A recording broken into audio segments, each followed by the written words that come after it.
네, 19대 국회가 개원도 못한 상황에서 여야 간의 이념 공방이 격해지고 있습니다. 그런 가운데 박근혜 전 위원장 등 이 대권 주자뿐 아니라 이명박 대통령까지 국가관과 사상검증 논란에 개입하고 나섰습니다. 대선을 앞두고 색깔론 공방이 난무하는 거 아니냐 이런 비판도 있는데 이 민생을 챙겨야 할 국회의 여야 대치 상태 장기화되는 것 아니냐는 또 전망까지 나오고 있습니다. 새누리당의 정우택 최고위원과 함께 19대 국회 상황 또 당내 현안에 대한 입장 듣겠습니다. 스튜디오에 모셨습니다. 안녕하세요. 안녕하세요. 네, 이 국회 오랜만에 입성이시죠? 네, 8년 만에 갔습니다. 예, 그동안에는 이제 뭐 장관과 또 도지사직을 역임하셨는데 오랜만에 국회를 돌아오신 소회가 어떠신지요? 글쎄요, 좀 19대 국회는 또 희망찬 국회가 열릴 거로 기대를 많이 했는데 우리 국회법에 정한 법정 시한인 6월 5일까지 우리가 개원도 하지 못하고 있는 이런 현실이 예전 국회와 변하지 않는 모습을 보이는 것 같아서 네. 국민 여러분께 아주 송구스럽게 생각하고 있습니다. 네, 뭐 역대 국회 개원이 제때 이루어진 적은 없었지만 국회 선진화법도 통과가 됐고 이번에 19대 국회는 좀 뭔가 달라지지 않을까 했는데 여전히 또 공회전이 좀 길어지는 거 아닌가 해서 국민의 실망이 좀 높아지고 있습니다. 제일 지금 개원을 못하고 있는 중요한 사항이 어떤 것이죠? 결국 겉으로 드러나 있는 거는 역시 그 상임위원장 배분 문제 때문에 아마 지금 그 서로 여야 간의 합의가 이루어지지 않기 때문에 네. 이렇게 된 게 아닌가 이렇게 생각을 합니다. 하지만 제가 생각하기에는 상임위원장 문제도 우리가 해결해야 되지만 우선 국회의 소위 얼굴이라고 하는 의장, 부의장은 이번에 선출을 했어야 되지 않을까 이렇게 네. 생각을 합니다. 근데 야당에서 이번에 그 의장, 부의장 선출까지도 소위 보이콧을 하는 바람에 의장, 부의장도 못 뽑는 이러한 사태에 대해서는 대단히 유감스럽게 생각하고 있습니다. 네, 그러니까 원포인트 국회도 열지 못하고 의장, 부의장도 선출하지 못했다 얘기해 주셨는데 그 말씀하신 지금 제일 표면에 나타난 상임위원장 배분 문제 얘기를 해보면 지금 뭐 새누리당이 10개 위원장을 가져가고 민주당이 8개 위원장을 가져가고 그건 좀 어느 정도 합의가 된 것으로 보입니다. 결국 그렇습니다. 어떤 위원장 자리를 가져가느냐인데 이것이 네. 과연 국민들 입장에서 볼 때는 그게 그렇게 중요한가 또 이런 생각이 들 수도 있을 것 같아요. 네, 그 국민들 입장에서 볼 때는 뭐 심하게 말하면 그것도 상임위원장 자리 밥그릇 싸움을 하고 있지 않는가 이런 인식에 대해서 저도 그렇게 인식하실 거다 이렇게 생각을 하고 송구스럽게 생각하고요. 네. 하여튼 그렇지만 여야 간에 또 이 상임위원회만큼은 또 못 내놓겠다는 그런 서로들의 명분 싸움이 있기 때문에 이런 것들이 빨리 해결돼야 되겠다 이렇게 생각을 하고 있습니다. 네, 그러니까 대선을 앞두고 결국 그 상임위에서의 이슈를 어떻게 누가 선점해 가느냐의 이 문제인 것 같습니다. 저희가 그렇습니다. 보기에는. 네. 근데 결국 국회 안에서 그 얘기를 좀 해야 될 텐데 지금 뭐 안으로는 개원도 안 되고 있고 밖에서는 지금 또 종북주의 논란으로 여야가 공방을 벌이고 있는 상황이에요. 네. 이 종북주의 논란은 어떻게 보세요? 그동안 쭉 많은 언급을 해오셨는데요. 저는 이렇게 생각합니다. 우리나라 사법부에서 적어도 이 단체는 대한민국의 정체성을 부정하고 대한민국을 전복하기 위한 그런 반국가 단체로 지목을 받은 단체에 거기에 핵심 간부가 전향 여부와는 상관없이 국회에 들어온다는 거 하는 것은 상당히 문제가 있다고 생각을 합니다. 따라서 저는 국가의 존립과 또 우리 국가 안보에 대한 그런 여러 가지 문제가 저는 어느 가치보다도 중요하다고 생각하기 때문에 그런 종북 주사파 내지는 종북 성향을 강하게 갖고 있는 분들이 국회에 들어오는 것에 대해서는 많은 국민들도 우려의 시각을 갖고 있고 우리 새누리당으로서도 그러한 분들에 대해서는 문제 제기를 해서 자격 심사를 거쳐서 여야 합의에 의해서 필요할 경우에는 제명까지도 해야 되지 않겠느냐 예. 이런 입장을 견지하고 있습니다. 그런데 말씀해 주셨던 그런 부분들이 사실 비례대표로 선정되었을 때 4.12 총선의 전에도 이미 나왔던 얘기거든요. 근데 그때는 이제 새누리당이 뭐 역풍을 맞을까 봐 일각에서는 이제 그런 얘기들에 대해서 하지 못하다가 이번에 부정경선으로 파문이 일자 사실 논점은 부정경선이었습니다. 그래서 지금 여야가 논의하고 있는 것도 그 부분에 대한 자격 심사가 가능한지 그 요건에 대해서 의논을 하는 것으로 알고 있는데 이것이 종북주의 논란으로 가버렸다. 이래서 좀 얘기가 되고 있거든요. 물론 그분들이 저희 통합 진보당 같은 경우에는 그 표 부정, 그러니까 정당한 절차가 아닌 네. 표 부정에 의해서 비례대표 된 것이 드러난 사실이긴 합니다만은 거기에 붙여서 같이 종북의 문제가 같이 대두됐습니다. 그러니까 선거 때 만약 그 문제를 저희들이 만약 제기를 했다고 한다면 오히려 그 남의 당의 문제에 깊이 개입하는 이러한 현상을 빚었기 때문에 그것이 이슈화되지는 못했지만은 이번에 같이 그 표 부정과 연결돼서 정부 문제와 같이 거론된 것은 차제에 분명히 짚고 넘어가야 될 문제가 아닌가 이렇게 생각을 합니다. 그런데 과연 그걸로 인해서 종북주의로 인해서 어떤 결과나 어떤 증거나 근거가 없이 실체가 없다라는 얘기가 나오는 것이 그 국가관이나 사상검증으로 의원들의 자격 심사를 할 수 있느냐. 이상돈 전 비대위원도 이렇게 생각을 합니다. 이번에 예를 들어서 임수경 의원 같은 경우에도 그분이 예전에 그 전대협을 통해서 그 북한에 가고 이런 거 사실을 아는 분들이 꽤 많이 있습니다. 네. 근데 이분이 과연 갔다 와서 전향을 제대로 한 것인지, 그분의 국가관이 과연 어떤 것인지 이런 것에 대한 인식이 지금 안 돼 있습니다. 그러니까 저번 때 하루 일어났던 어떤 해프닝에 대한 사과를 국민들이 원하는 것이 아니라 실제로는 나는 이렇게 전향을 해서 또 이런 국가관을 갖고 앞으로 국회의원을 임하겠다 하는 이런 것을 분명히 국민들한테 밝혀줬을 때 국민들이 그 의심을 없애지 않을까 이렇게 생각을 하고요. 또 민주당도 어떻게 해서 그분을 비례대표로 선정을 했을 때 그러한 절차를 어떻게 밟아서 우리가 완전히 이제는 전향을 한 새로운 인물로 됐기 때문에 비례대표를 선정을 했다. 이런 것을 민주당이 분명히 밝혀줄 때 국민들이 이제 의심을 하지 않지 않겠습니까? 그렇지만 그러한 과정은 없이 그날 하루 일어났던 어떤 해프닝에 대해서만 사과를 했단 말이죠. 네. 그러니까 이것에 대해서는 분명히 민주당도 어떤 그 책임을 지고 분명히 어떠한 절차에서 비례대표를 뽑았다든지 이런 것을 분명히 국민한테 설명을 해야 될 의무가 있다 이렇게 저는 생각을 합니다.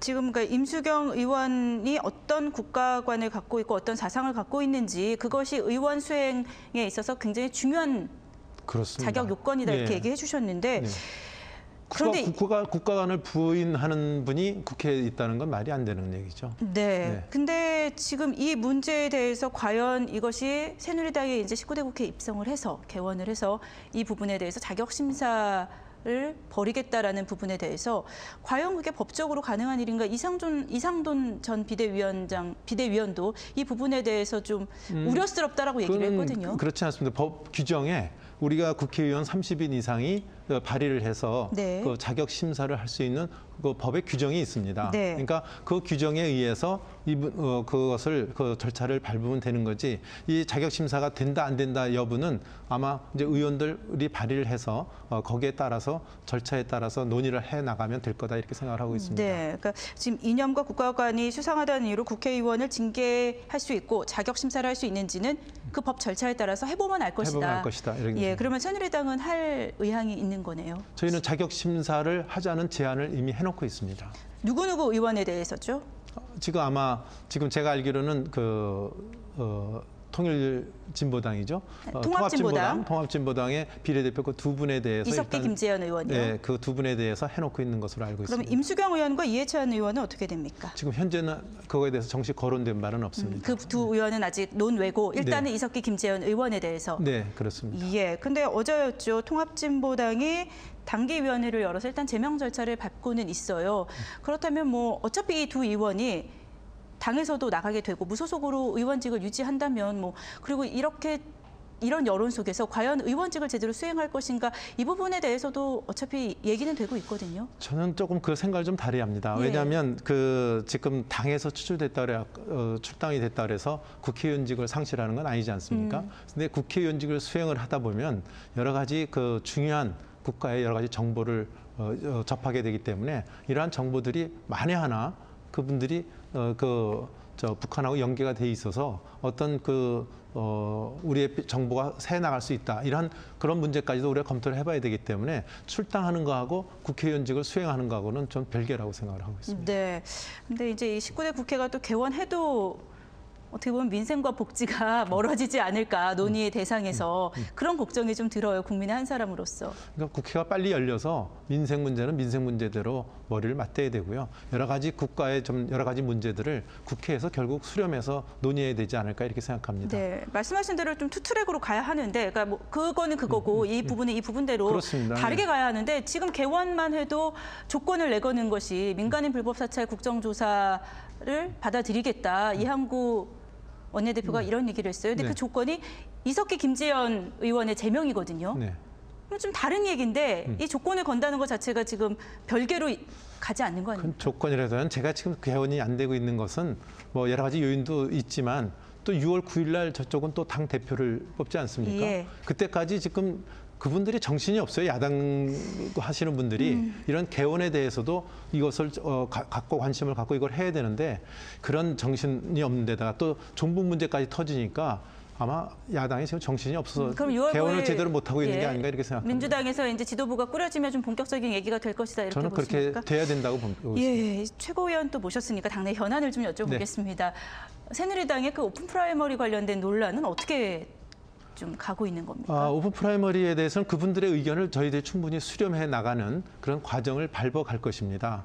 다만 우리가 지금 당원에 의하면 지금 다음 주 월요일쯤 되면 소위 D-71일밖에 남지가 않습니다. 네. 시간이 별로 남지 않기 때문에 예. 그 120일 전에 대선 120일 전에 당 후보를 뽑는 이런 규정을 바꾸지 않는 한은 저희들은 그 절차에 따라서 준비를 해 나갈 수밖에 없습니다. 따라서 경선 위원회는 가동을 시켜서 빨리빨리 대선 경선 준비를 해 나가고요. 또 경선 룰에 대해서는 거기서 같이 수렴을 해 나갈 것인지 이런 여러 가지 논의가 빨리 이루어져야 되겠다.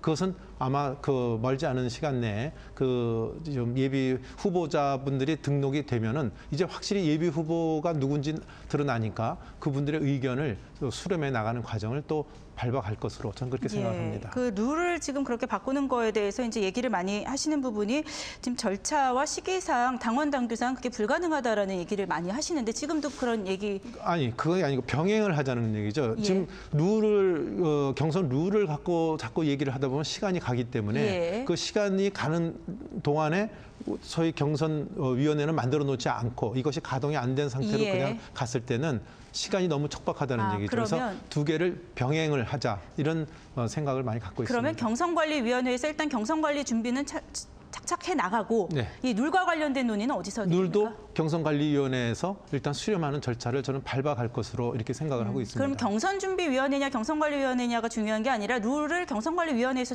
논의를 하게 되겠군요. 예전에는 경선준비위원회와 경선관리위원회를 시간이 많기 때문에 근데 이번엔 총선이 있어서 이제 시간이 예. 아까 말한 대로 D-한 70 며칠밖에 남지가 않았기 때문에 그것을 두 개를 각각 하기가 좀 시간적으로 여유가 없습니다. 그래서 두 개의 기능을 합친 기능을 이번에 선거관리위원회를 빨리 발족을 시켜서 그 절차는 밟아 나가고요. 또 경선 룰에 대해서는 그 소위 박근혜 전 비대위원장과 다르게 지금 의견 표시를 하는 가상의 예비 후보자들의 의견들도 수렴해 나가자. 이런 절차를 밟을 것입니다. 네, 지금 박근혜 전 위원장은 아직 공식 대선 출마를 선언하지 않았는데 지금 이미 많은 비박계 후보들이 이제 선언을 공식적으로 했어요. 근데 그 후보군이 지금 전부 다 원하는 것이 룰의 변경이거든요. 이대로는 경선 보나마나 할 것 없고 이렇게 해서 뭐 하겠냐. 지금 그 주장이 그분들의 주장인데. 그러니까 다시 말씀드리면 그분들의 의견을 차단해서 소위 쉽게 얘기해서 말도 못하게 이게 문을 걸어 잠그는 것이 아니라 네. 그분들하고 이제 충분히 대화를 해서 그 어떤 타협의 소산이 저는 나타날 것으로 이렇게 봅니다. 네. 정치라는 게 그래서 드라마틱한 거 예. 아닙니까? 그렇다면 그 논의를 할 경선관리위원회 위원들의 면면이 좀 궁금한데 일단 위원장은 이미 선임이 됐어요. 네. 김수환 전 국회의장. 네, 오늘 아침에 정했습니다. 예.